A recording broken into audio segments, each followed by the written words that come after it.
Well, good morning to all of you over at our Ashley Park campus. And to those of you joining us online, we are so thankful you chose to be with us here today. My name is Nathan Martin, and I'm on staff here at Community Christian. And as you've already seen, we are going to be continuing today in this series that's all about how to kill our relationships, because there's a lot of things in our lives that do. And this series is so important because that's really at the core of what we want as human beings. We want healthy relationships. We want life-giving relationships that make us better as people. But almost all of us know what it's like to end up in some relationships that aren't really life-giving. Well, they really suck the life out of us. Got any of those in your life? Life suckers? Don't point at them if they're sitting next to you, but you get my point.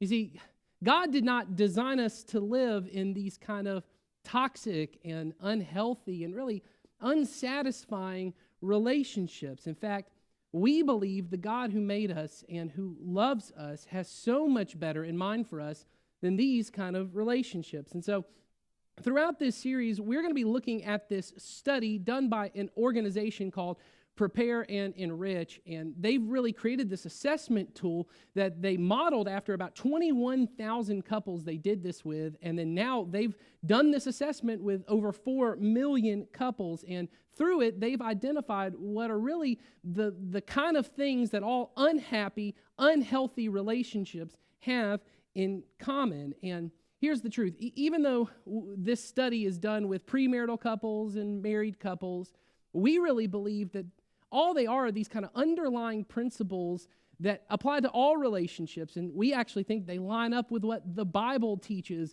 about how we should love everyone always. And so we really believe that God designed us to have better friendships than the ones we have, and to have a better marriage, and to have better relationships with our coworkers and our neighbors. And yes, we even believe God can make your relationships with your in-laws better. That's how good God is.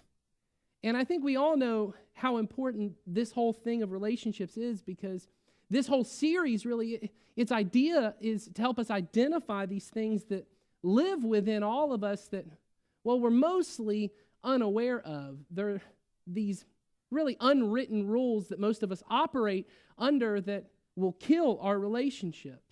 I mean, these are things that none of us really want to say out loud. No one's writing them down. Like, no one's got one of those cutesy little board signs that we have hanging up in our homes. You know, I'm talking about the ones that are like, in this house we do. You know the ones?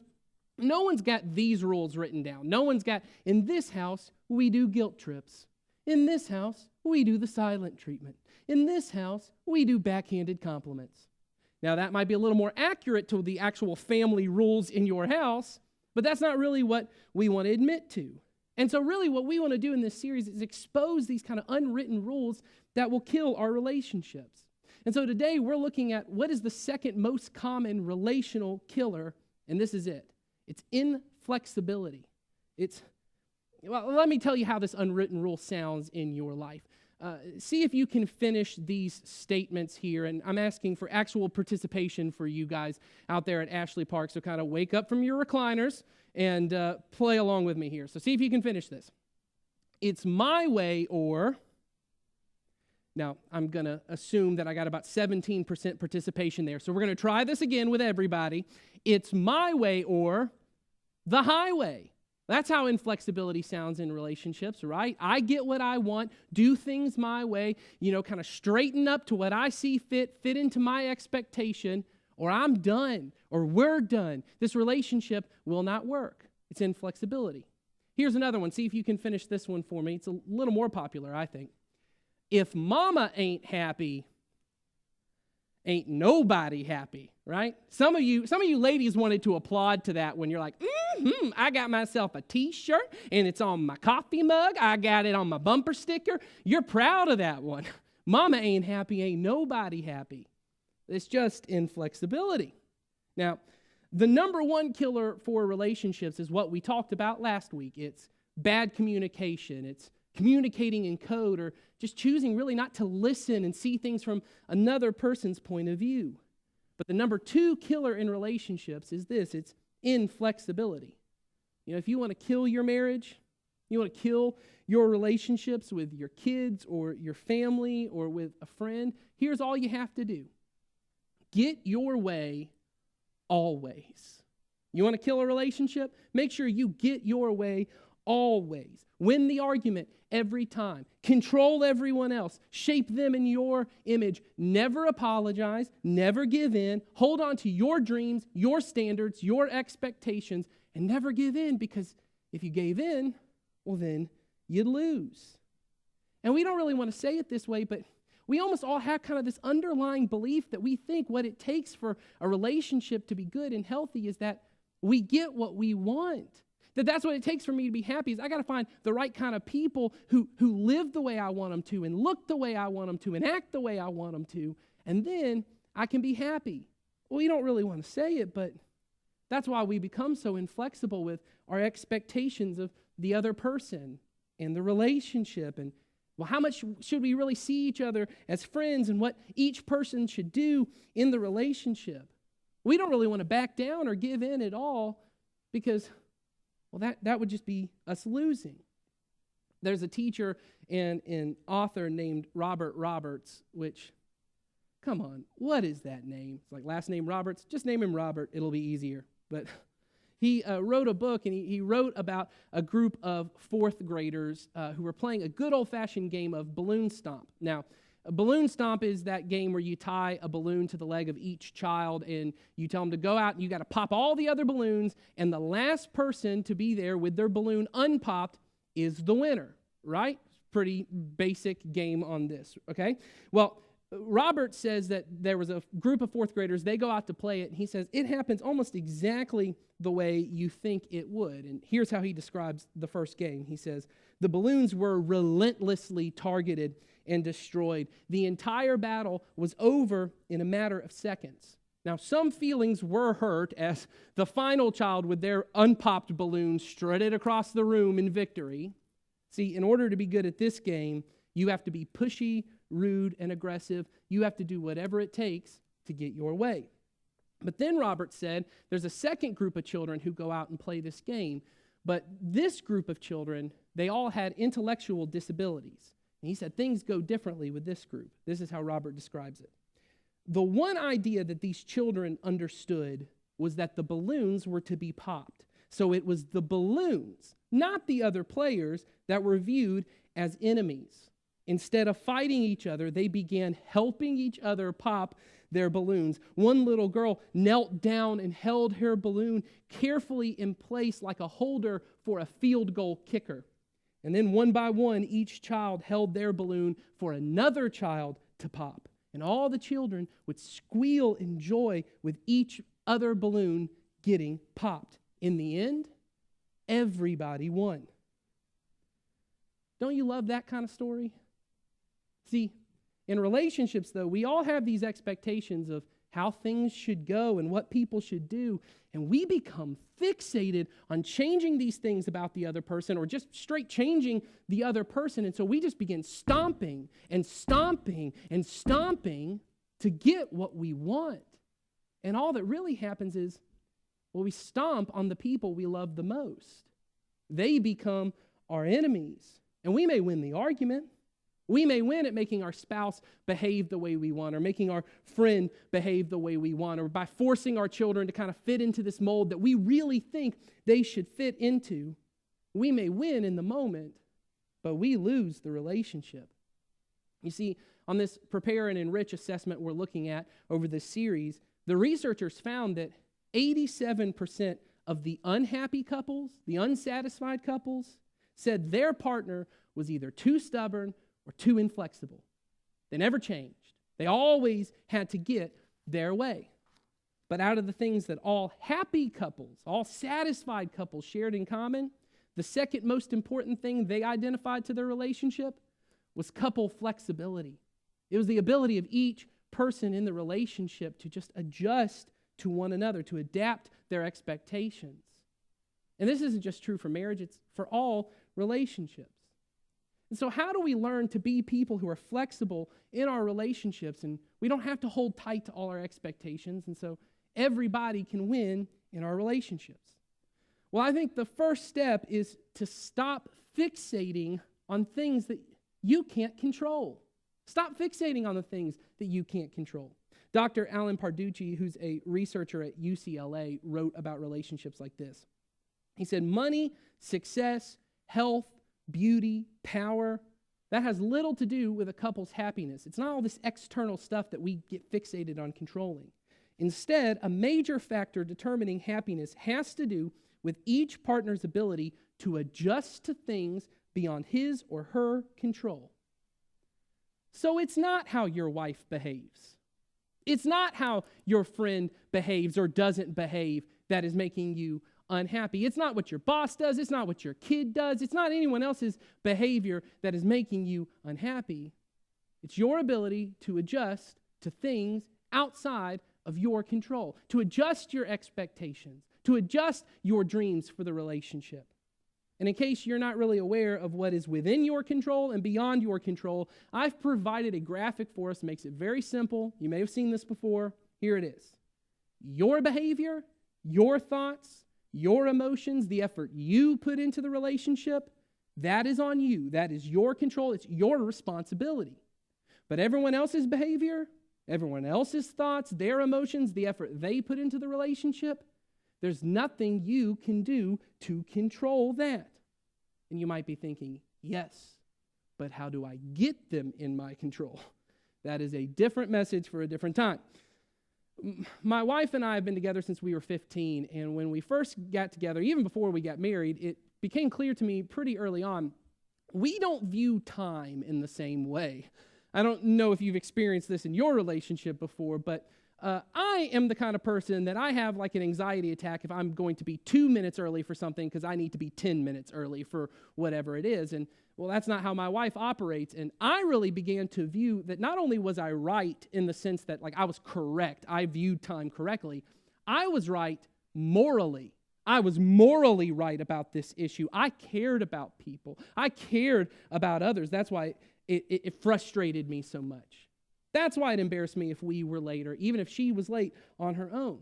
I mean, I became fixated on this. I couldn't think about much else. And so I would nag her about it. I'd be passive-aggressive about it and make these kind of jokes to kind of cut her from underneath, just to make her feel like, hey, you got to change this. You got to fix this.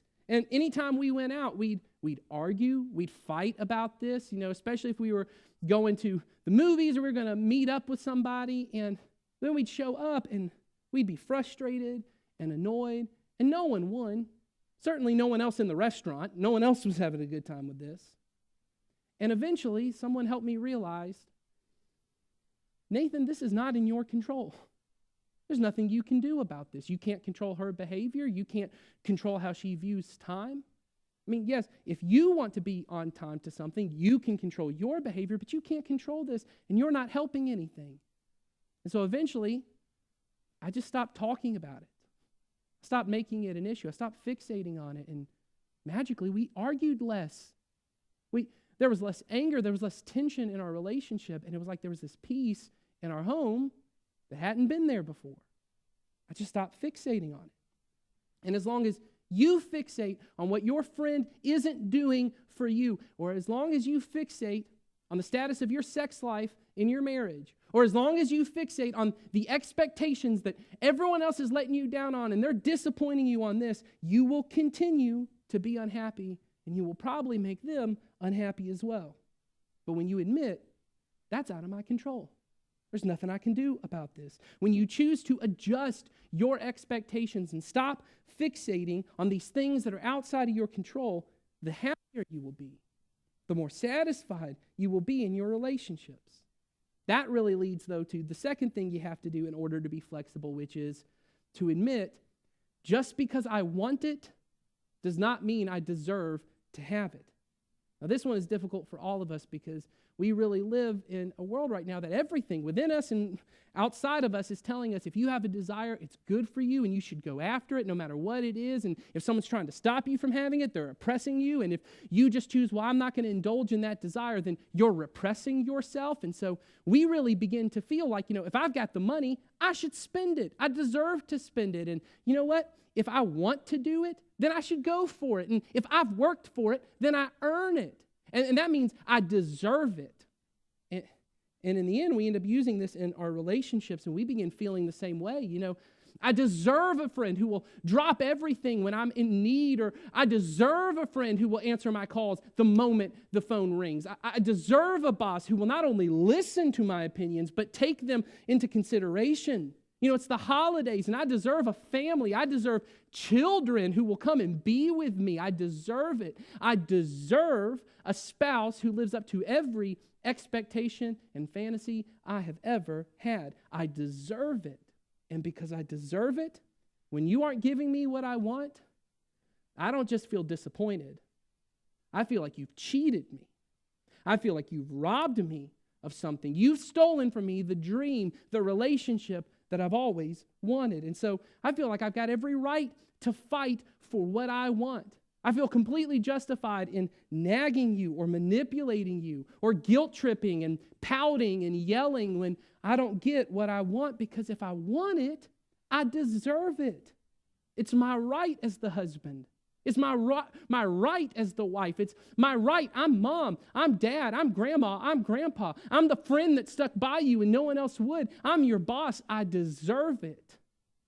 And if I deserve it, you don't give it to me, you're stealing from me. And the more I hold on to my rights, the more inflexible I become, and the more miserable everyone becomes. So let's be honest, you've done this before. It has not worked out for you. You have held on to your rights or your expectations in a situation so tightly that you have choked out the relationship. You have held on to your right to get what you want and to control how your spouse behaves, or to control their feelings, or to control their thoughts. And you may have even gotten what you wanted in the moment, but you lost the relationship. You lost the person. And here's the kicker. You may have even been right. You may have been right about what they should have done. You may have been right about that relationship. You may have been right about everything. But you held on to your right to be right, and you righted yourself right out of a relationship with them. You held on to your right so tightly, and you missed the relationship. And you did it in your first marriage, and it's happening in your second marriage. And if you are not careful, it will be the reason you're in a third marriage. Because you've got to, at some point, let go of your rights. If you can't move past this, you'll never get what you really want, which is a healthy and happy relationship. And parents, this is why you have to learn how to adjust the way you parent as your kids get older. If you are still treating your 16-year-old with the same amount of control you had when they were 6, you're in dangerous territory. And look, I work with teenagers at the church, and I love teenagers, and I think they tolerate me mostly, but I am totally okay with them hearing me say, you are probably right. In fact, I'll just say it, you are right. You are right about what they should do. You are right about how they should handle their school and their future. You are right about this loser that they're dating or that they're going after. You're right. But if you are not careful, you will write yourself right out of a relationship with them, which is ultimately what you want. And see, this holding on to rights, this is how relationships have operated since the beginning of time. But then Jesus came on the scene, and he offered this new way of dealing with relationships. On the night before he died, Jesus is having a meal with his final followers, and he tells them a new command that he's giving to them. This is it. He says, love one another just as I have loved you. And see, that may not sound that new, but I really think if you notice the details on this, it is. This isn't Jesus saying, hey, treat one another the way you want to be treated, which is something he said, but he's like, now I'm taking it up a notch. This is not about how you want to be treated. This is about how I've treated you. That's a whole nother level. This is not about what you want. This is about what you've seen me do. And see, if you just focused on that for the rest of your life, that's all you'd need. Love everyone always, just like Jesus did. But even the earliest followers of Jesus, these earliest church leaders, they understood we don't really want to look at the fine print and figure out every single area of life how loving like Jesus looks. And so they would write these letters to these early churches, and they'd kind of just tease out, what does this look like in every single relationship, in every single area? And one of these early church leaders is a guy named Paul, and he's writing to a church in Philippi about what we're talking about today. This is what he says. In your relationships with one another, have the same mindset as Christ Jesus. Paul is saying, if you want to live out this new command, you want to love like Jesus, you want to live like Jesus, you got to think like Jesus. That's what we talked about in our last series, better thoughts, having the thoughts of Jesus. And then Paul explains this is what the mindset of Jesus looks like, and it's a whole new way of thinking. Paul says, in your relationships with one another, have the same mindset as Christ Jesus, who, being in very nature God, did not consider equality with God something to be used to his own advantage.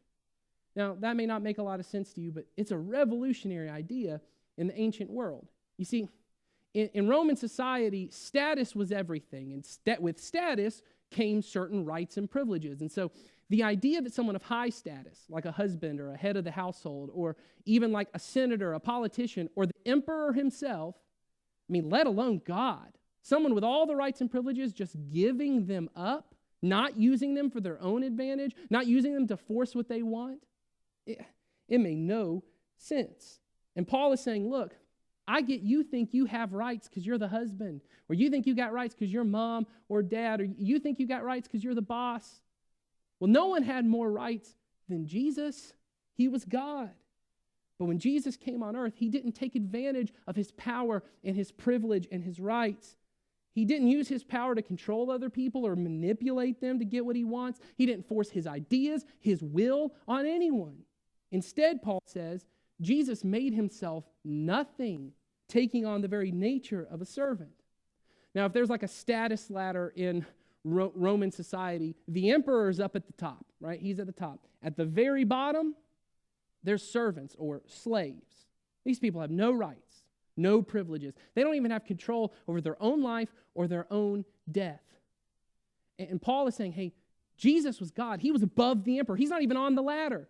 And he was willing to, as one translation said, empty himself of these privileges and these rights. And he dropped to the lowest part of the ladder, and he took on the role of a slave.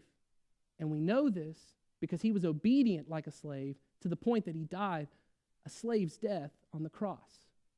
You see, a Roman citizen, they couldn't be crucified.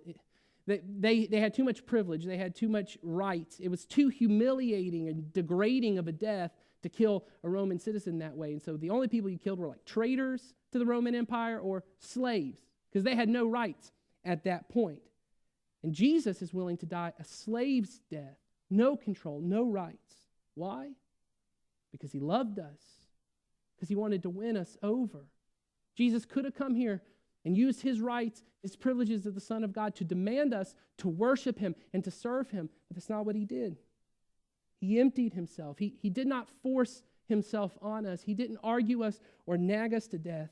He emptied himself of his rights, and he died so we could live. And that's the third thing you got to do if you want to be flexible. If you want a win-win relationship, you have to submit your right to get what you want to the other person. Now, we don't really use the word submit a lot. We don't really like that word, especially in church, right? Because it carries a lot of baggage. If you've been in church before, you might have heard it in terms of like the role of women in the church, gender roles, all this kind of stuff. And we don't really like it ultimately because submission means I lose. I give up. But look at what Paul says to a different church in this different letter. He writes, I want you to submit to one another out of reverence for Christ. Now, just in case you're wondering, this is right before Paul writes the verse. It's a little controversial where he says, wives, submit to your husbands. But notice the reason here. He says, everyone submits to everyone.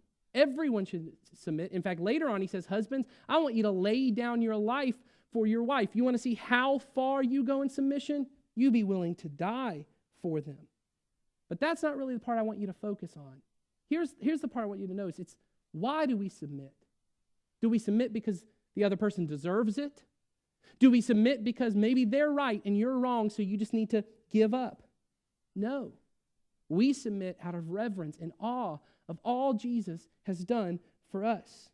We choose to have the same mindset as Jesus, who submitted himself to us, who served us, who laid his life down for us. We follow his example, and we submit. And that word submit really just means you give up. You stop fighting. You stop the argument. You give up. I give up my right for them to know how right I am. I give up my right to have all my expectations and dreams met. I give up my right to control how my child's future turns up. I give up my rights, and I submit. Because if I don't, I may win the argument, but I will not ultimately win. I may control their behavior, but I will not win. And I know it feels scary.